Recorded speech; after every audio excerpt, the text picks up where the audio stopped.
नमस्कार दोस्तों, आज का हमारा वीडियो डार्क मैटर के विषय में है। तो चलिए जानते हैं कि डार्क मैटर आखिर है क्या। दोस्तों, डार्क शब्द सुनते ही हमारे दिमाग में अंधेरेपन का ख्याल आता है, परंतु डार्क मैटर वास्तव में एक अदृश्य पदार्थ को दिया गया एक नाम है। वैज्ञानिकों को पहली बार 80 साल पहले डार्क मैटर के अस्तित्व पर संदेह हुआ था, जब स्विस अमेरिकी खगोलशास्त्री फ्रिट्ज ज़्विकी ने देखा था कि कोमा क्लस्टर में गैलेक्सीज इतनी तेज़ी से आगे बढ़ रही थीं कि उन्हें उस क्लस्टर को छोड़कर अलग अंतरिक्ष में चला जाना चाहिए था। फिर भी वे किसी अदृश्य पदार्थ द्वारा क्लस्टर से ग्रेविटेशनली बंधी रहीं। डार्क मैटर शब्द का प्रयोग 1933 में कैलिफोर्निया इंस्टीट्यूट ऑफ टेक्नोलॉजी के फ्रिट्ज ज़्विकी द्वारा उस अदृश्य पदार्थ का वर्णन करने के लिए किया गया था, जो कोमा क्लस्टर में तेज़ी से घूमती आकाशगंगाओं की व्याख्या करता है। 1970 के दशक में कार्नेगी इंस्टीट्यूशन की वेरा रूबिन और केंट फोर्ड को गैलेक्सी रोटेशन पर अपने शोध में कुछ डार्क मैटर के प्रमाण मिले। डार्क मैटर वह रहस्यमय पदार्थ है जो ब्रह्मांड में व्याप्त है, लेकिन किसी ने इसे कभी नहीं देखा है। ब्रह्मांड में मौजूद सभी पदार्थों में से 80% से अधिक पदार्थ डार्क मैटर का है, और फिर भी ये वैज्ञानिकों के लिए अदृश्य है और इसका अस्तित्व अनुमानित है, क्योंकि इसके बिना तारों, ग्रहों और आकाशगंगाओं का व्यवहार समझ से परे है। ब्रह्मांड में सामान्य पदार्थ की मात्रा 5% और डार्क मैटर 27% और डार्क एनर्जी 68% है, और डार्क मैटर पूरी तरह से अदृश्य है और कोई प्रकाश या ऊर्जा उत्सर्जित नहीं करता है, जिससे पारंपरिक सेंसर और डिटेक्टरों द्वारा इसका पता नहीं लगाया जा सकता है। और वैज्ञानिकों का मानना है कि इसके मायावी स्वभाव की कुंजी इसकी संरचना में ही छुपी हुई है। और दृश्यमान पदार्थ विजुअल मैटर, जिसे बैरियोनिक मैटर भी कहा जाता है, बैरियन से बना होता है, और जो कि प्रोटॉन, न्यूट्रॉन और इलेक्ट्रॉन जैसे सब एटॉमिक पार्टिकल्स के लिए एक कॉमन नेम है।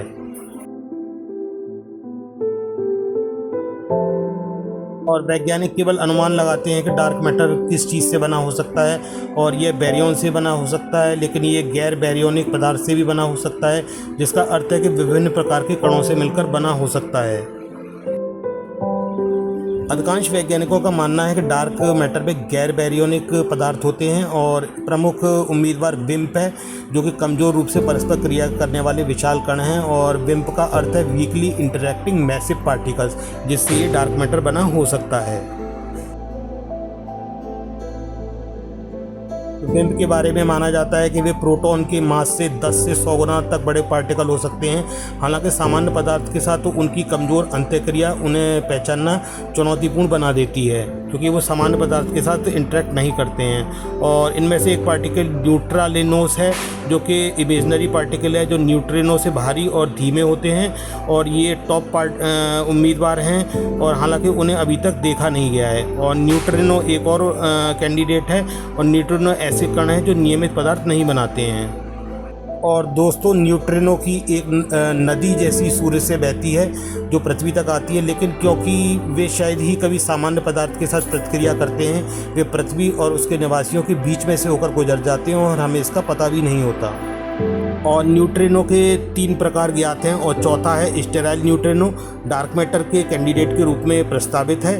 और स्टेराइल न्यूट्रिनो केवल ग्रेविटेशन के माध्यम से ही रेगुलर मैटर के साथ इंटरैक्ट करता है। और छोटे उदासीन एक्सियन और अनचार्ज फोर्टिनोस पार्टिकल भी हैं, दोनों सैद्धांतिक कण हैं, और ये भी डार्क मैटर के लिए कैंडिडेट्स हैं। और एंटी मैटर जैसी भी एक चीज़ होती है जो कि डार्क मैटर नहीं होती है, और एंटी मैटर में ऐसे कण होते हैं जो मूलतः विजुअल मैटर पार्टिकल्स जैसे ही होते हैं, लेकिन इसमें इलेक्ट्रिक चार्ज अपोजिट होता है, और इन पार्टिकल्स को एंटी प्रोटॉन या और पॉजिट्रॉन या एंटी इलेक्ट्रॉन कहा जाता है। जब एंटी पार्टिकल पदार्थ के कणों से मिलते हैं तो एक विस्फोट होता है, जिसके कारण 2 प्रकार के पदार्थ एक दूसरे को कैंसिल आउट कर देते हैं। और दोस्तों, क्योंकि हमारा ब्रह्मांड एंटी मैटर से नहीं बल्कि मैटर से बना है, हम मैटर से बने ब्रह्मांड में रहते हैं, इसलिए यह स्पष्ट है कि आसपास इतना एंटी मैटर नहीं है, अन्यथा कुछ भी नहीं बचता। और डार्क मैटर के विपरीत फिजिसिस्ट वास्तव में अपनी लेबोरेटरीज में एंटी मैटर का निर्माण कर सकते हैं। और अगर हम किसी सामान्य आकाशगंगा को देखें तो इसमें जो तारे हैं और ग्रह हैं और धूल, गैस इत्यादि है, उसे ध्यान में रखें, और न्यूटन के ग्रेविटेशन और गति के नियमों और या आइंस्टीन के जनरल रिलेटिविटी का यूज़ करके उस पदार्थ की गति का वर्णन करने का प्रयास करें, तो हमें इसका आंसर गलत मिलता है। आकाशगंगाओं में मौजूद सभी वस्तुएं बहुत अधिक तेज़ी से घूम रही हैं और उन्हें उस आकाशगंगा से बाहर निकलने से रोकने के लिए पर्याप्त ग्रेविटेशन नहीं होना चाहिए, जितना कि उनका मास है उसके अनुसार, परंतु ये अतिरिक्त गुरुत्वाकर्षण वहाँ मौजूद है। यही बात समूहों में घूमने वाली आकाशगंगाओं के बारे में भी सच है। तो दोस्तों इसके दो क्लैरिफिकेशंस हो सकते हैं। पहला है कि वहाँ और भी बहुत कुछ है पदार्थ जैसा, जिसे हम अपनी दूरबीनों से नहीं देख पाते हैं और इसे ही हम डार्क मैटर कहते हैं। और इसका एक क्लैरिफिकेशन ये हो सकता है कि गैलेक्सीज और उससे बड़ी हर चीज़ के स्केल पर न्यूटन के नियम और यहाँ तक कि जनरल रिलेटिविटी भी गलत हो सकती है। और इस विचार को आमतौर पर संशोधित गुरुत्वाकर्षण, क्योंकि हमें जनरल रिलेटिविटी को रिवाइज करने की ज़रूरत है, या संशोधित न्यूटोनियन गतिकी मॉन्ड भी कहा जाता है। और दोस्तों ज़्यादातर ब्रह्मांड वैज्ञानिकों कॉस्मोलॉजिस्ट का मानना है कि इसका उत्तर यह है कि गैलेक्सीज़ के व्यवहार को डार्क मैटर द्वारा ही समझाया जाता है, क्योंकि मॉन्ड या संशोधित गुरुत्वाकर्षण के सफल सिद्धांत को बनाना अभी तक बहुत कठिन है। और आंशिक रूप से इसलिए क्योंकि जब वैज्ञानिकों ने अपने माइक्रोवेव टेलीस्कोप को कॉस्मिक बैकग्राउंड रेडिएशन CMB प्रारंभिक ब्रह्मांड से प्रकाश को देखने के लिए घुमाया, तो यह पता चला कि जनरल रिलेटिविटी के अनुसार ध्वनि तरंगों के व्यवहार को समझने के लिए भी उसी मात्रा और प्रकार के डार्क मैटर की आवश्यकता थी जो ब्रह्मांड में तब यात्रा करती थी जब यह 5 लाख वर्षों से भी कम पुराना था, और जिसके निशान हम आज भी देख पा रहे हैं CMB के रूप में। तो दोस्तों मॉडिफाइड ग्रेविटेशन का सिद्धांत इन सभी सिस्टम्स, आकाशगंगाओं के समूहों जो कि ब्रह्मांड में इकट्ठे हैं, इनकी व्याख्या करने के लिए असमर्थ है। लेकिन हम अभी तक यह नहीं जानते कि डार्क मैटर किस चीज़ से बना हुआ है। अब एक प्रश्न उठता है कि क्या डार्क मैटर में मास होता है? अगर डार्क मैटर मौजूद है तो इसका मास होना ज़रूरी है, क्योंकि मास के बिना डार्क मैटर उन तरीक़ों से व्यवहार नहीं करेगा जो कि डार्क मैटर द्वारा संबोधित समस्याओं का समाधान करते हैं। एक प्रश्न यह भी है कि ये डार्क मैटर आखिर करता क्या है। डार्क मैटर के बारे में हम दो बातें निश्चित रूप से जानते हैं कि यह मानते हुए कि इसका अस्तित्व है और यह ग्रेविटेशन पैदा करता है और इसमें मास होता है और यह धीमी गति से चलता है प्रकाशीय गति की तुलना में। एक प्रश्न इसके साथ यह भी उत्पन्न होता है कि अगर हम डार्क मैटर को नहीं देख सकते तो हम कैसे जान सकते हैं कि यह मौजूद है? तो इसका जवाब है ग्रेविटेशन। पदार्थ से बनी हुई वस्तुओं द्वारा लगाया जाने वाला बल, फोर्स उनके मास के प्रोपोर्शनल होता है।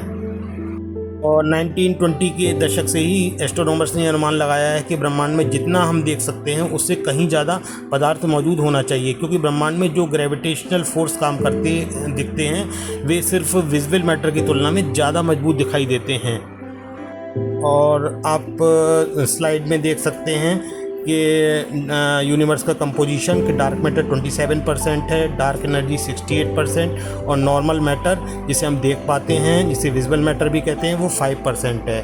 और येल यूनिवर्सिटी के शोधकर्ता पीटर वॉन डोकम ने एक बयान में कहा कि तारों की गति आपको यह बताती है कि वहाँ कितना पदार्थ है, और उन्हें इस बात की परवाह नहीं है कि पदार्थ किस रूप में है, वे बस आपको बताते हैं कि वह वहाँ मौजूद है। और 1970 के दशक में स्पाइरल गैलेक्सीज की जांच करने वाले एस्ट्रोनॉमर्स को उम्मीद थी कि इसके सेंटर में पदार्थ बाहरी किनारों की तुलना में अधिक तेज़ी से घूमेगा। इसके बजाय उन्होंने पाया कि दोनों ही स्थानों पर तारे एक ही वेलोसिटी से यात्रा करते हैं, जो दर्शाता है कि आकाशगंगाओं में जितना द्रव्यमान दिखाई दे सकता है उससे कहीं ज़्यादा है। दोस्तों अगर वीडियो अच्छा लगा हो तो लाइक करें और इसका सेकंड पार्ट ज़रूर देखें।